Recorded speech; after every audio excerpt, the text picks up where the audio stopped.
The roof tile factory set up at a cost of $37 million to develop the high-quality clay deposits on site at Hawaii. In full production, 15,000 to 20,000 tiles a day were made 6 days a week, with enough clay to last more than 20 years. But even then, the company's debt had blown out to 3 times the foreseen amount. Then equipment proved to be unreliable.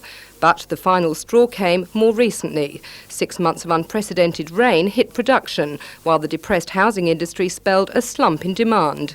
Despite moves to cut operating costs, the public company's shares reflected the downward slide, falling from a high of $1 back in 1987 to a current value of between ½ and 1 cent. Company directors decided to sell the business as a going concern, but late on Friday the major creditor, the State Bank of New South Wales, called in receivers. The dream of setting up a terracotta floor tile plant and specialised brick plant never reached fruition. While the receiver ponders the future of the company, it is hoped the plant, which employs around 100 people, will continue to operate.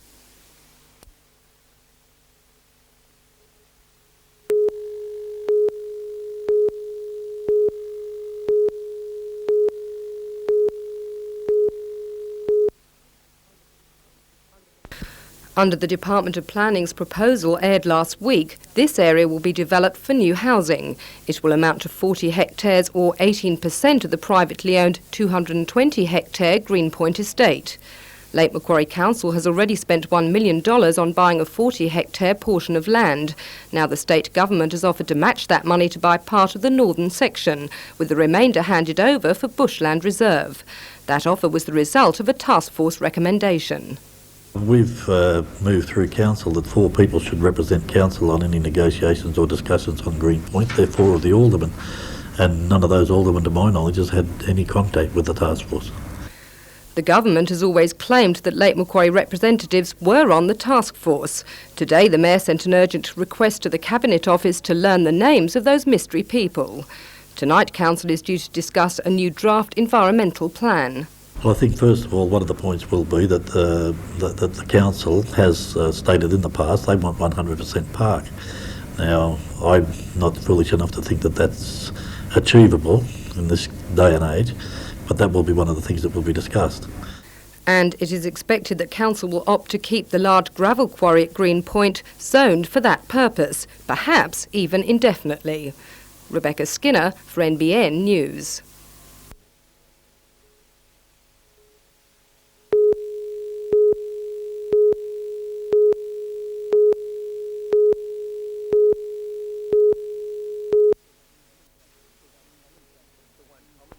The one common factor in the issue is that everybody wants a piece of Greenpoint. Last year, the council paid $1 million for a 40-hectare parcel of the privately owned land and reserved it for parkland. At that time, the state government ruled out any financial help, but is now offering to match the council's expenditure to buy most of the northern area known as the estate. Representing about 1/5 of the land, it would be used for residential development. Upon that sale, the owner would dedicate the rest of the land as open space. But Council is suspicious.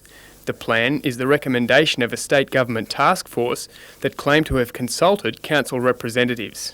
We've moved through council that 4 people should represent council on any negotiations or discussions on Greenpoint. They're 4 of the aldermen, and none of those aldermen, to my knowledge, has had any contact with the task force.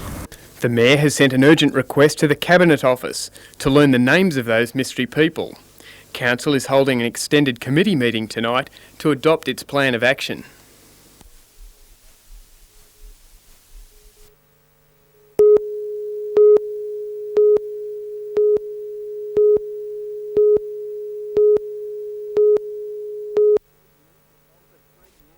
For 3 years, the Bolton Point Marmong Point Progress Association has fought a bitter battle to stop Longwall mining in their area. However, in July, mining was approved, with the FAI Taralba Colliery awarded the job. With time running out, the residents are now looking to the courts for help. Well, the mining has been approved by the Minister, and we believe that if we can find that there are any illegalities in the approval process, then an injunction should be called upon, put on the company to stop the mining. Laurie Mead from the Progress Association says the approval for mining under a residential area could be illegal. Under common law, we believe that surface owners are entitled to subjacent support. That means they can't take the support away from beneath your property. The Minister for Minerals and Energy, Neil Pickard, has denied any questions of illegality. Mr Pickard says work will continue as planned. The Progress Association now faces a wait of at least 3 weeks for findings from their lawyers.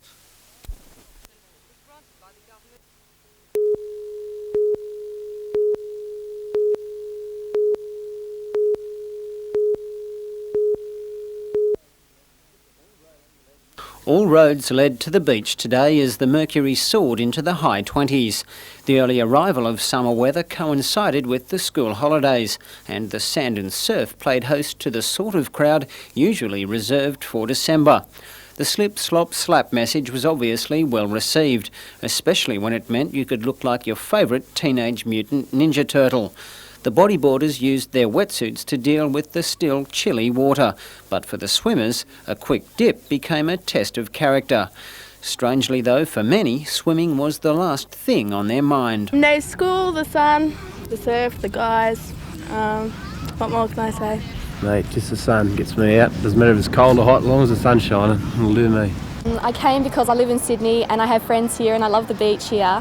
It's much nicer than the ones in Sydney. They're mostly all polluted and yeah, they're much nicer. To get a suntan and to, I don't know, check out some boys.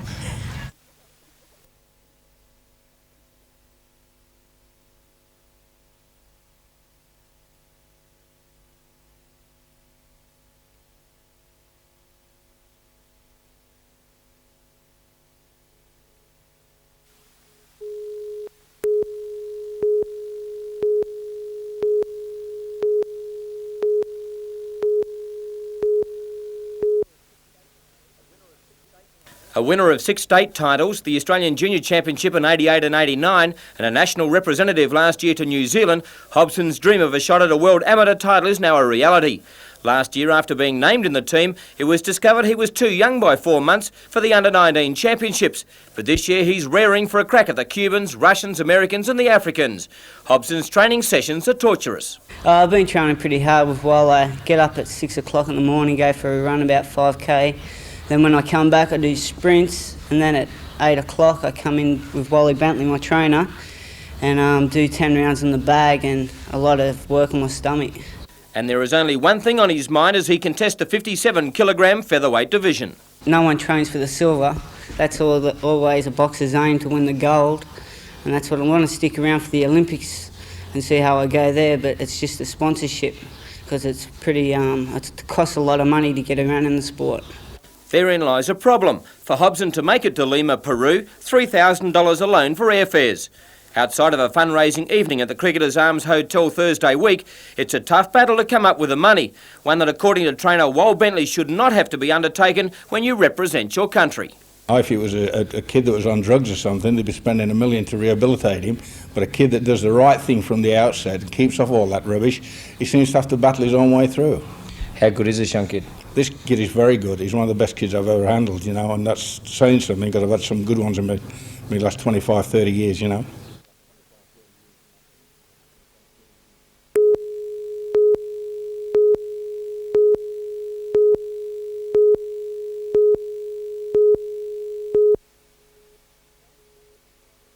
Those killed were Donald and Daphne Stevenson of Colborough, Alexander Dredge of Mount Pritchard, Dulcie Swan of Hamilton, Myrtle Dunlop of Georgetown, Olive Cook of Hornsby, Julia Graham of Cook's Hill, Lil Andrews of Lambton, Weira Kroll of Waratah, Phyllis Hinchcliffe of Merriweather and Elaine Barron of Yagoona.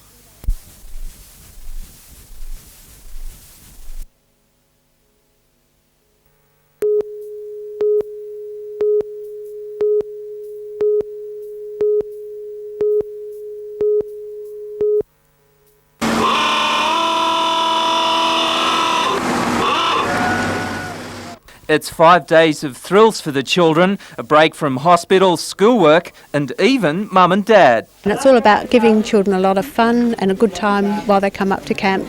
At Tocal this week, the children aged between 4 and 16 years have driven in vintage cars, flown in hot air balloons and helped the local blacksmith.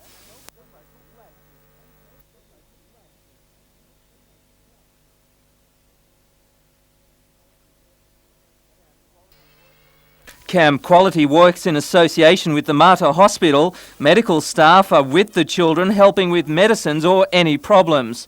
For each child too, a companion, volunteers like 20-year-old Chris Randall, who in the week build special relationships with their new friends. We've got a hard battle and we've got to give a bit back. It's really personal. You're with him 24 hours a day. It's a great bond. Yeah.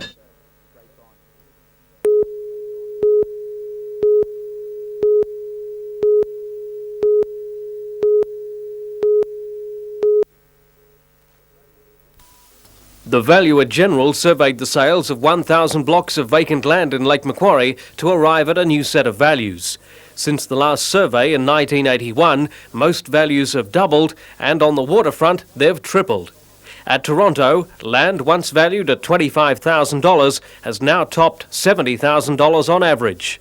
As council rates are traditionally pegged to land values, many Lake Macquarie residents fear they're to face a massive hike in council-related costs.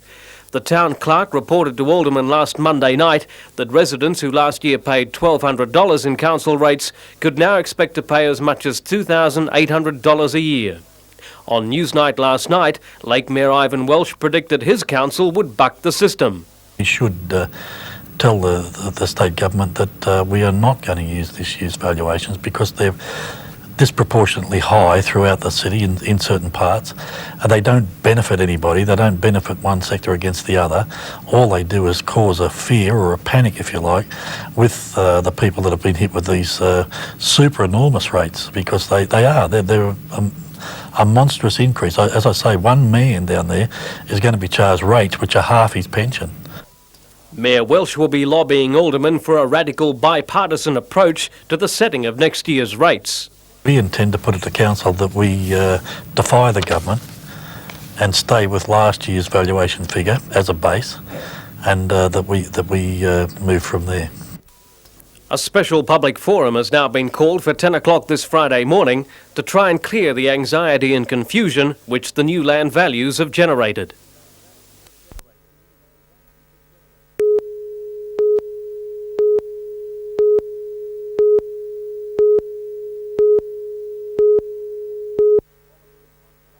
The Wallaroo Conservation Group is angry. So too more than 700 Port Stephens residents who have put their names to a petition damning extensions to the Tomago smelter. We're calling on government to conduct a full public inquiry into this development, because there was so much concern in the community that we've seen over the last couple of weeks. Tomago Aluminium plans to increase its smelting capacity by 75% by building a new potline and extending two others. The residents fear pollution problems, and despite an environmental impact study which was on show at council for 40 days, they say the application has been rushed through. The petition will now be sent to State Parliament, urging the government to intervene. Peter Ryan, NBN News.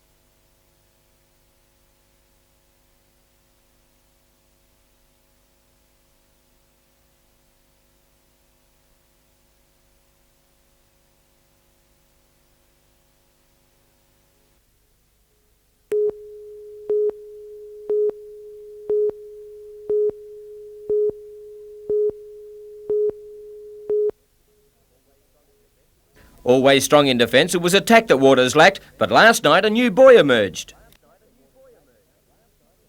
Again, Waters threw the right hand with accuracy.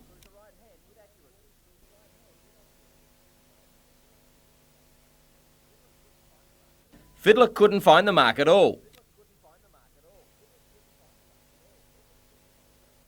With a convincing first round performance, it was no surprise it was all over in the second.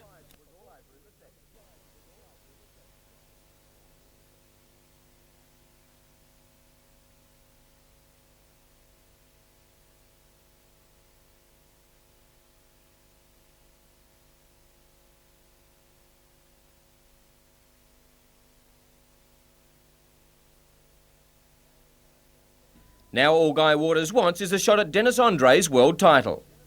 I'm just hoping now that we do get this world title against Dennis Andres. I'm really looking forward to that one.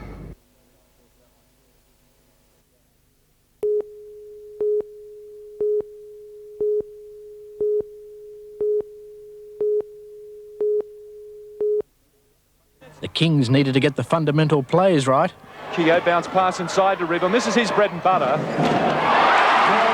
And then borrowed a bullet-style attack to rev up the 5,000 fans. What a great slam by Morrissey. In a twinkling, the Kings had overcome their tardy start.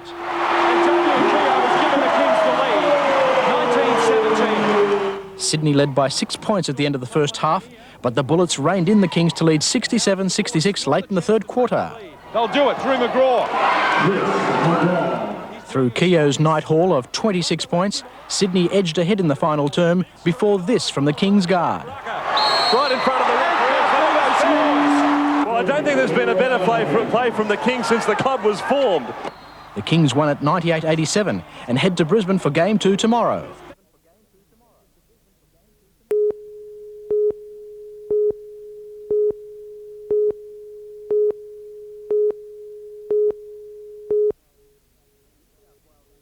The New South Wales Constabulary faced a daunting sight when they took to the field at the International Sports Centre.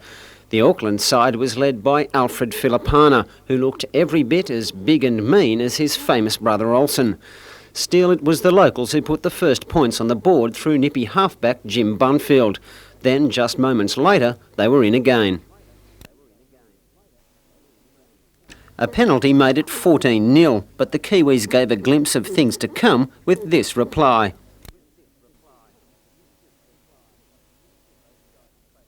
Both sides traded tries early in the second half before Cardiff's Mark Hanlon virtually sealed the game. Still, the Kiwis weren't done, and they rallied late to draw within 4 points. The final moments were tense, and big prop Bray Beecroft found himself penalised for assault without occasioning actual bodily harm after this encounter. The Hooter beat the Kiwis, but they lost no friends with a wholehearted effort. Bruce Mackenzie, NBN News.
The Japanese business leaders are on a 3-day tour of Newcastle to reinforce the bonds of a sister-city relationship established between the two chambers last year. Speaking through an interpreter, President of the Ube Chamber of Commerce, Mr Matsumoto, said the 900-kilo granite lantern is styled on those first introduced into Japan with the arrival of Buddhism in about 500 AD. The lantern will stand in the courtyard of the Newcastle Regional Museum, where it's hoped it will grow a good covering of moss, a quality highly prized by the Japanese. employees. The business leaders will continue their tour today with a visit to Newcastle University and an inspection of BHP and the harbour coal loading facilities.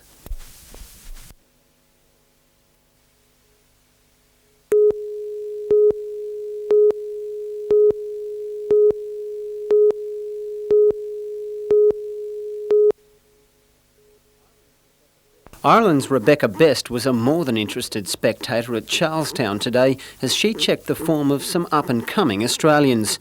She knows by next week they could be standing between her and a shot at a world title. It's only here at the warm-up tournaments that you get to see the depth of the Australian players, because only so many of them travel overseas to play, only the top ones. But that doesn't mean the others aren't any good. There is a lot of depth here. The world number 10 is just one of many top-ranked internationals to take up the offer to play in the Hunter. She's aiming to at least secure a place in the quarter-finals at the World Open, but admits if she doesn't do her homework here, she'll need the luck of the Irish to even get through the early rounds.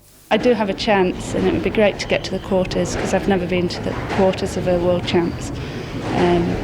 But I've got 3 rounds before that, probably against Australian girls who I don't know really, so I'm going to have to watch them as well. The Charlestown semi-finals will be played on Thursday night, with the decider scheduled for 6 p.m. on Friday. Bruce Mackenzie, NBN News.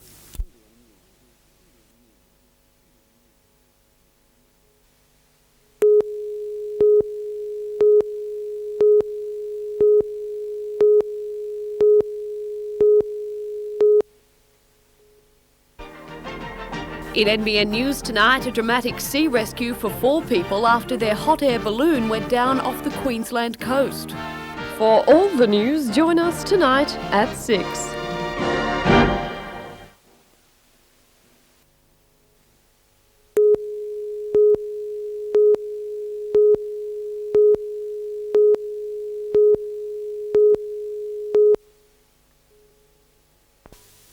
Damien's been dancing since he was 10 years old. 2 years in a West Lakes ballet school were followed by 5 years at Macdonald College in Sydney.